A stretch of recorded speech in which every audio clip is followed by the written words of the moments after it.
On a serious note now, tuongee tu kweli. We as Kenyans, without chuki ama nini, let's talk about our own Tanzania. Tanzania is our business and East Africa is our business.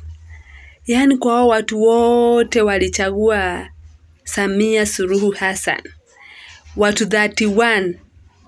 Kwa hao wote, hiyo si ni karibu Tanzania mzima. Suluhu aliona tu aeke private inauguration at Dodoma. Hakupefurahisha hao watu wote wenye walimchagua. 31 million people hawakwenda kucelebrate mama mwenye walichagua akuwe their president.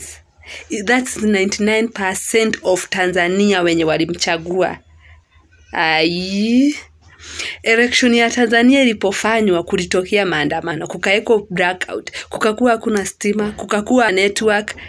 Na unataka kusema within 72 hours Tanzania walikuwa washamaliza kucount their 31 million votes za mama. Na sisi Kenyans tunakuanga kama Ruto aliwin na 6 million na it take almost a week.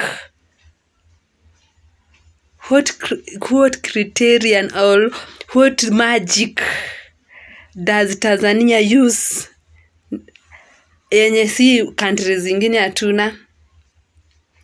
Juu technology wise Tanzania are not better than us. So aliogopa tu kuambia Watanzania wakuje to celebrate kwenye hawana Atalanta Stadium yao Nyayo, waende wakapiga nduru wakicelebrate ni mama ameshinda whatever.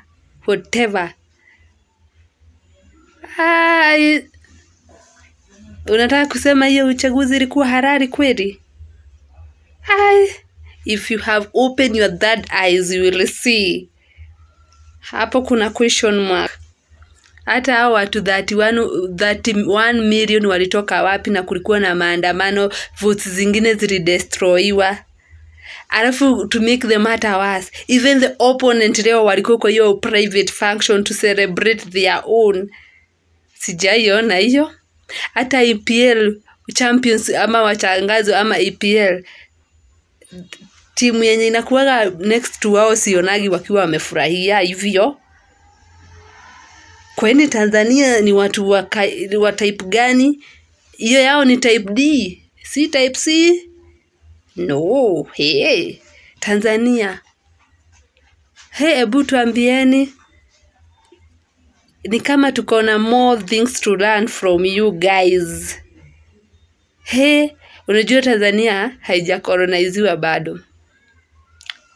Mkona a long way to go na may God help you, our brothers. We stand for you guys. Whatever you are doing is correct. We'll still stand for you in everything you do. From your lovely neighbors, Kenya.